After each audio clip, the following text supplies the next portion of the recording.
So on the left we have a monitor which should be a 1080p monitor, but it's currently displaying at 480. So if you go to right click and display settings, you can then choose your monitor, and down here, display resolution, it should have the option to change it. Obviously this is grayed out and so it doesn't. So if we go to advanced display and display adaptive properties for display 2, list all modes, and we'll see that there isn't a different choice. So using a AMD graphics card, we can go to the AMD Adrenalin Edition. We find the display, which is gaming display. Display 1 highlights display 1, display 2 highlights display 2. So we're on display 1 and we need to make a custom resolution. So we go to create new. We type in the resolution that it should be, which is 1920 by 1080.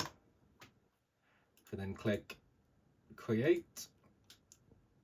It automatically creates these other variables for you. The screen has changed, but it still isn't what we want it to be. So we'll go back to the advanced display we're on, display adaptive properties for display 2. We'll go to list all modes, and now we'll see 1920 by 1080 is there. So we'll click OK and apply. Keep changes, OK. And it should change automatically, but if it doesn't, then you can scroll back down to display resolution, and now you'll see your two options. One as it was, and